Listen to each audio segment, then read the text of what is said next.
ঠিক আছে, প্রণাম মন্ত্রগুলো বলো। এখন তো অনেক দিন হয়ে গেছে, আমি আর কেটে কেটে বলছি না, তোমরা আমার সাথেই বলবে। পারবে তো বলতে? ঠিক আছে, আমি বলছি, আমার সঙ্গে সঙ্গে বলো। প্রথমে রামকৃষ্ণ দেবের প্রণাম মন্ত্র। স্থাপকায় চ ধর্মস্য সর্বধর্মস্বরূপিণে অবতার বরিষ্ঠায় রামকৃষ্ণায় তে নমঃ। ধর্মের সংস্থাপক, সর্বধর্ম স্বরূপ, অবতার শ্রেষ্ঠ হে রামকৃষ্ণ, তোমাকে নমস্কার। সারদা দেবীর প্রণাম মন্ত্র। यथाग्निर्दाहिका शक्ति रामकृष्णे स्थिता हिया सर्वविद्यास्वरूपान्तां शारदां प्रणमाम्यहम्। অগ্নির দাহিকা শক্তিরূপ শ্রীরামকৃষ্ণের যে শক্তি বিদ্যমান, সেই সকল বিদ্যাস্বরূপ শারদাকে আমি প্রণাম করি। স্বামীজির প্রণাম মন্ত্র। नमः श्रीयतिराजाय विवेकानन्दसूरये सच्चित्सुखस्वरूपाय स्वामिने तापहारिणे।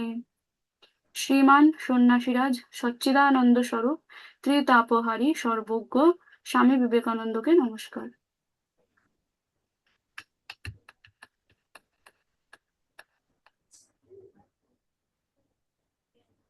আজকে আমরা পড়বো হচ্ছে ফেয়ারলেসনেস অ্যান্ড কম্প্যাশন, মানে নির্ভীকতা এবং সহমর্মিতা আজকের বিষয়। তো আমি তোমাদেরকে একটা প্রথমে ভিডিও দেখাই, ভিডিওটা ভালো করে দেখো। আর এই ভিডিওটা শুধু দেখবে না, দেখার সঙ্গে সঙ্গে এটাও ভাববে যে এই অবস্থায় থাকলে তোমরা কি করতে, সেটা নিজের মনকেই প্রশ্ন করবে এবং নিজেই নিজেকে উত্তর দেবে। হ্যাঁ, দেখো।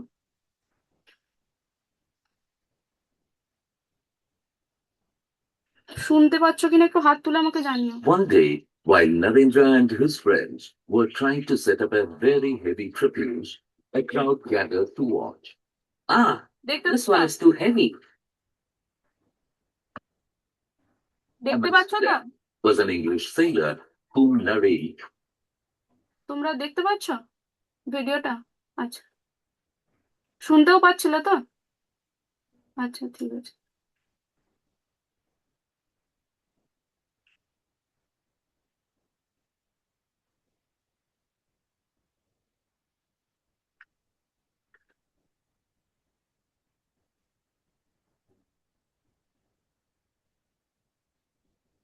One day, while Narendra and his friends were trying to set up a very heavy trapeze, a crowd gathered to watch. Ah, this one is too heavy. Amongst them was an English sailor whom Narendra asked to help. Sir, will you be kind enough to give us a hand? But as the obliging sailor was lifting the trapeze to help the boy, it fell and knocked him unconscious. Nearly everyone but Narendra and one or two of his friends disappeared from the scene, thinking the sailor had been killed. Narendra was not only fearless but compassionate too. Get that car. He nursed the sailor with utmost affection for a week, and with the help of his friend, presented the sailor with a modest purse which he had collected from his friends.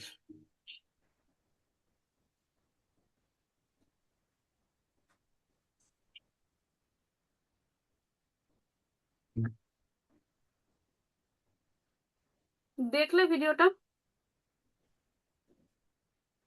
এই ভিডিওটা, আমরা যে ভিডিওটা এখন দেখলাম, ভিডিওর ঘটনাটা স্বামী বিবেকানন্দের বাল্য জীবনের একটা ঘটনা।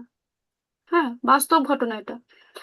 তো তখন স্বামীজির নাম ছিল নরেন্দ্রনাথ দত্ত, ছোটবেলায়।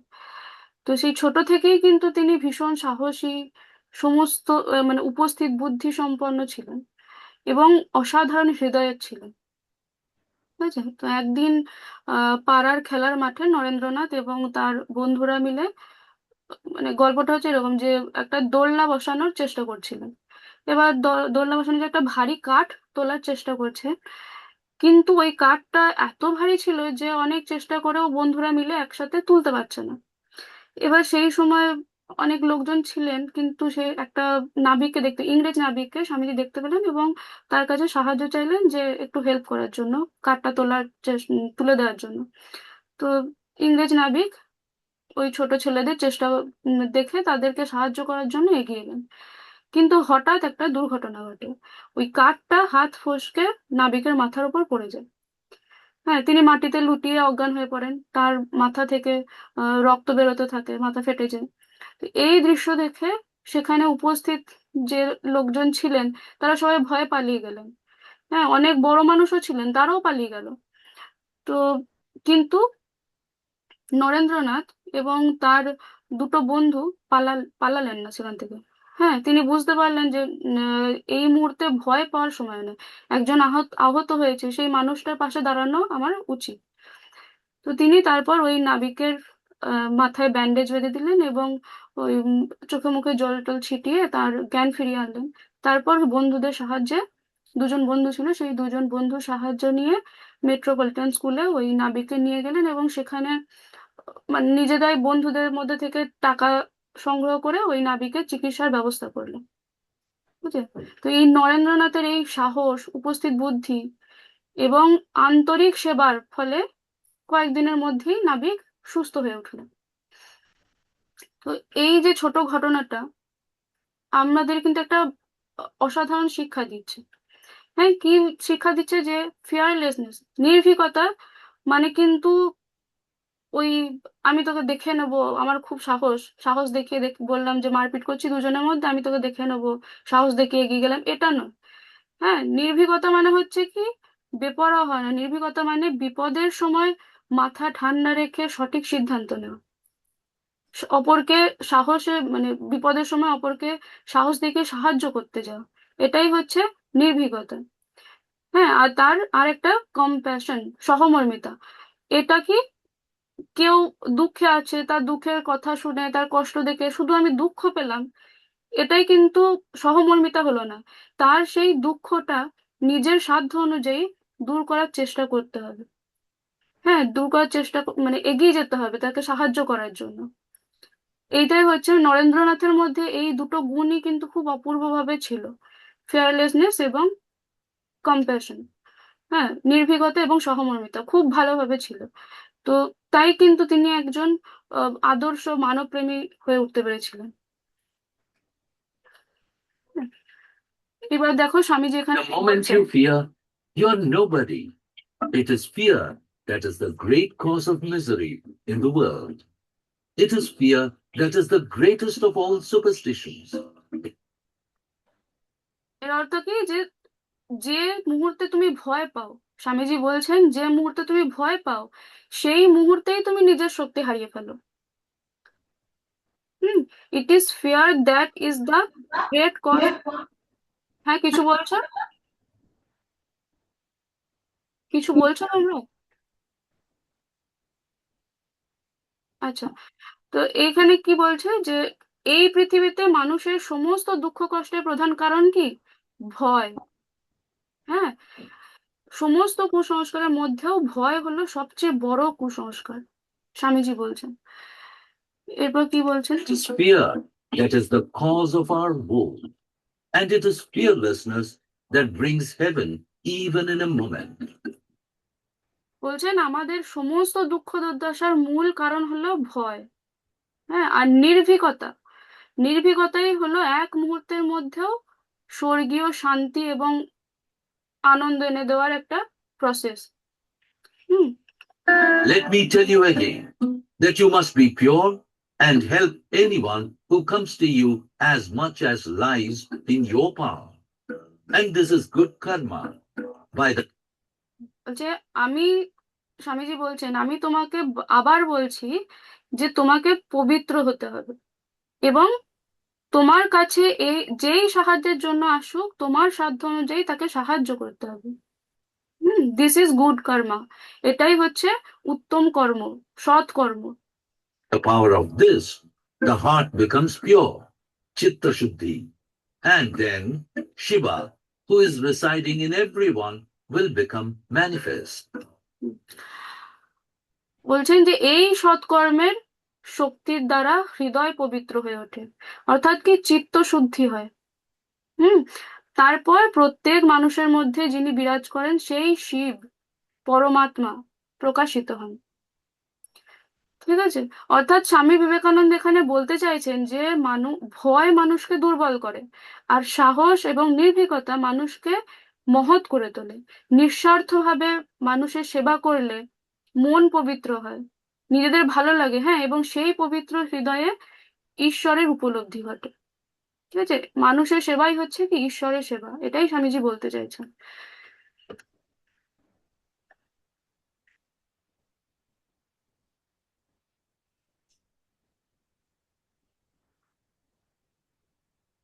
দেখো, শ্রীমদ্ ভগবদ গীতাতে 16 নম্বর অধ্যায়ে এরকমই কিছু কথা বলা আছে। হ্যাঁ, 16 নম্বর অধ্যায়ের প্রথম, দ্বিতীয় এবং তৃতীয় শ্লোকে ভগবান শ্রীকৃষ্ণ অর্জুনকে বলছেন, কি বলছেন? আমি একটু একটু করে পড়বো, তোমরা কিন্তু পড়ো, হ্যাঁ, আমার সাথে, আমার পরে পরে পড়বে। বলো। অভয়ম সত্ত্ব সংশুদ্ধিঃ, অভয়ম সত্ত্ব সংশুদ্ধিঃ,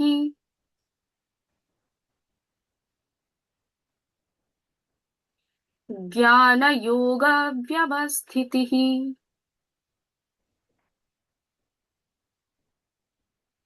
দানম দমশ্চ যজ্ঞশ্চ,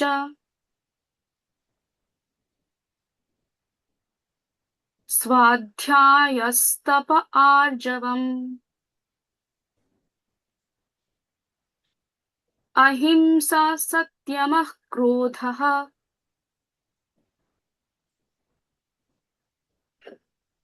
त्यागः शान्तिरपैशुनम्,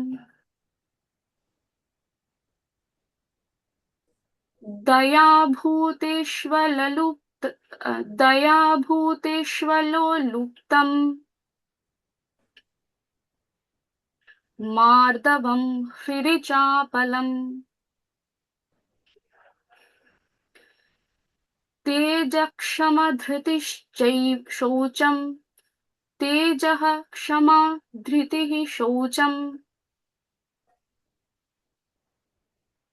अद्रोह नातिमानिता, भवन्ति सम्पदं दैवीम्,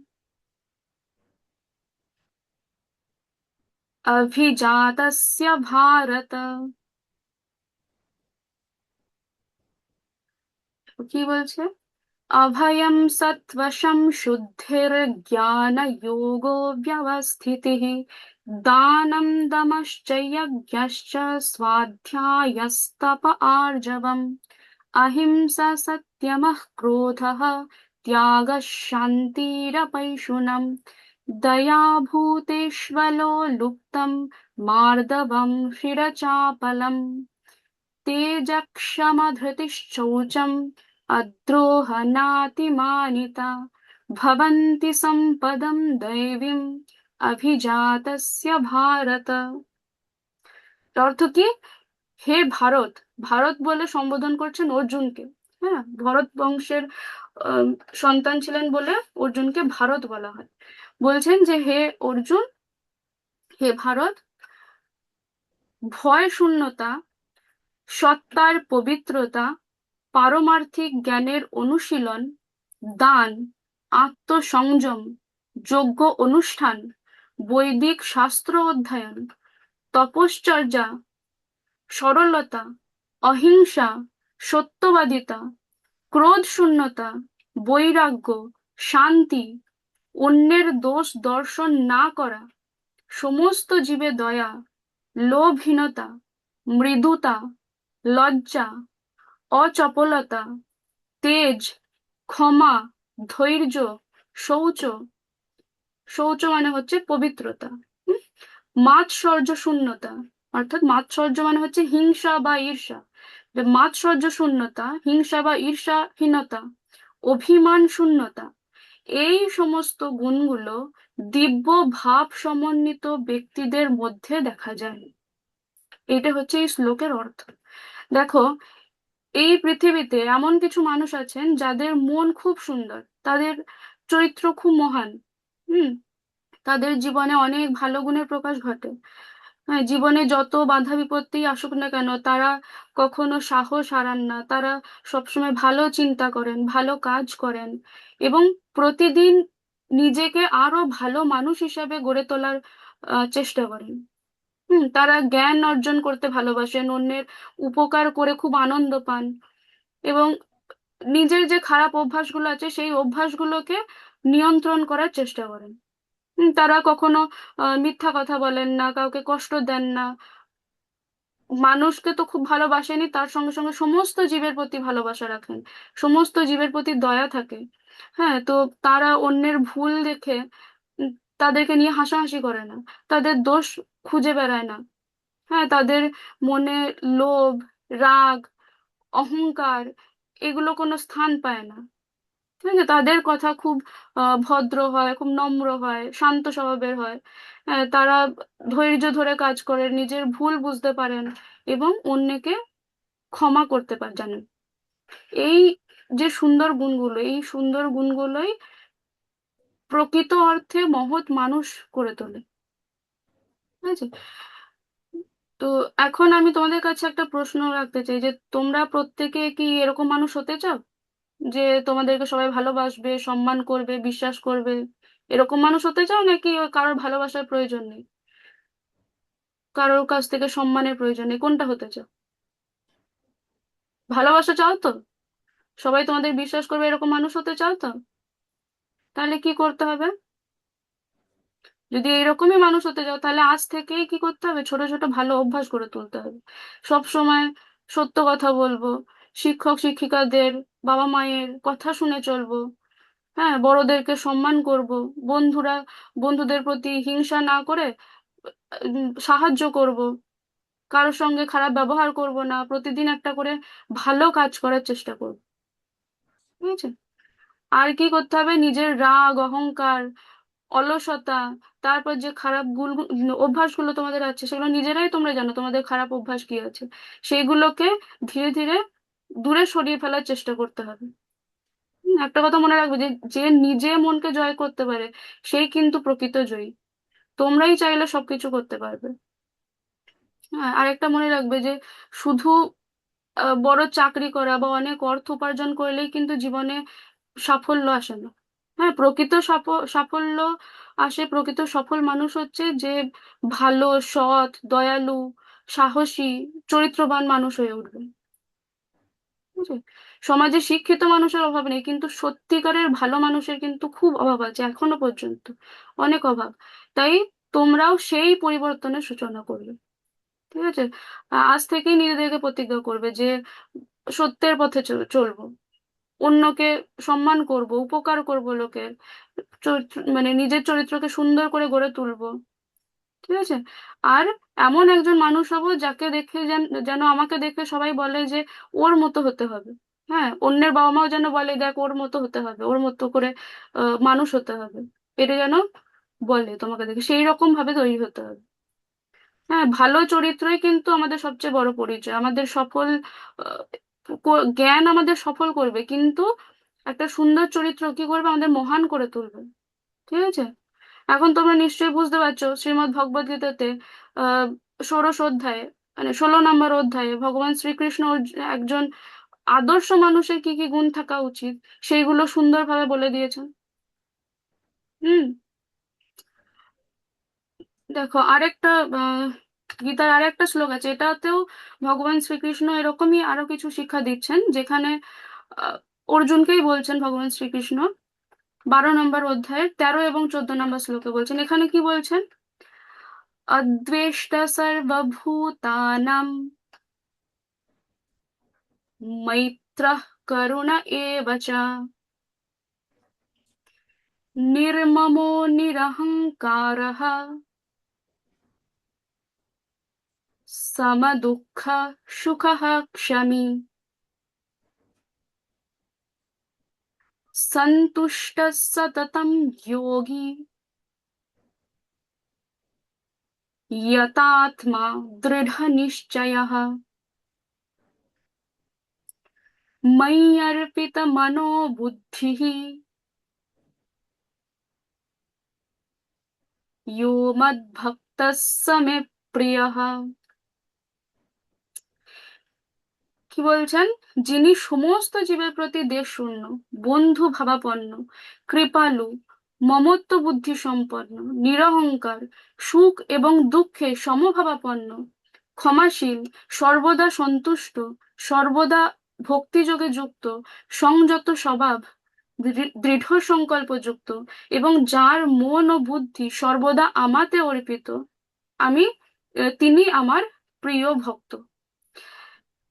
তো এখানে তোমরা একটু লক্ষ্য করে দেখো, এই শ্লোকে ভগবান কোথাও বলেছেন কি যে আমার প্রিয় ভক্ত সেই যে অনেক, যার অনেক ধন সম্পত্তি আছে, হ্যাঁ, অনেক ক্ষমতাবান, যে যে শুধু বড় বড় পূজা অর্চনা করে, এরকম কিছু বলেছেন কি ভগবান? বলেননি। তিনি বলছেন যে যে মানুষের চরিত্র সুন্দর, যে সবার প্রতি ভালোবাসা এবং দয়া দেখায়, কারোর প্রতি বিদ্বেষ পোষণ করে না, অহংকার করে না, সুখে যেমন অত্যধিক সুখে যেমন তার মাথা ঘুরে যায় না, অহংকার চলে আসে না, তেমনি অত্যধিক যদি দুঃখও পায় তাতেও কিন্তু সে ভেঙে পড়ে না, যে ক্ষমা করতে জানে, যে সংযমী এবং সন্তুষ্ট থাকতে শেখে, সেই হচ্ছে আমার প্রিয়, সেই আমার প্রিয় ভক্ত। ভগবান শ্রীকৃষ্ণ বলছেন এটা। হ্যাঁ, অর্থাৎ গীতার শিক্ষা আমাদের বারবার একটা কথাই মনে করিয়ে দিচ্ছে যে ঈশ্বর শুধু আমাদের বাহ্যিক পরিচয় বা সাফল্য কিন্তু দেখেন না, তিনি আমাদের চরিত্র, আমাদের মন এবং আচরণকে বেশি গুরুত্ব দেন। ঠিক আছে? তো তোমরা যদি সত্যিই জীবনে বড় হতে চাও, তাহলে আগে ভালো মানুষ হওয়ার চেষ্টা করো। ঠিক আছে? প্রতিদিন নিজের কাজে একটি প্রশ্ন করবে যে আজ আমি কাউকে সাহায্য করব। ঠিক আছে, আজ আমি সত্য কথা বলছি কিনা সেটা দেখবে। আজ আমি কি কারোর উপর রাগ করছি কিনা, কারোর উপর কাউকে অহংকার দেখাচ্ছি কিনা, এগুলো নিজেই মানে চেষ্টা করবে জানার, এবং সেগুলোকে কন্ট্রোল করার চেষ্টা করবে। ঠিক আছে? মনে রাখবে, একজন মানুষের প্রকৃত পরিচয় কিন্তু তার পোশাক, বা সে কতটা কি নাম্বার পেলো পরীক্ষার খাতায়, বা তার কতটা ধনসম্পত্তি আছে, সেই দেখে কিন্তু হয় না। তার পরিচয় হচ্ছে তার চরিত্র। আর সেই চরিত্রই কিন্তু একদিন তোমাদের পরিবারের গর্ব হয়ে উঠবে, সেই চরিত্রই একদিন তোমাদের সমাজের গর্ব হবে, দেশের গর্ব হয়ে উঠবে। হ্যাঁ, দেশের একজন আদর্শ নাগরিক হয়ে উঠতে পারবে তোমরা। ঠিক আছে? আজকে এতটাই। অন্যদিন আমরা আবার অন্য কিছু পড়বো। ওম শান্তি শান্তি শান্তি। হরি ওম তৎসৎ। শ্রীরাম কৃষ্ণার্পণমস্তু।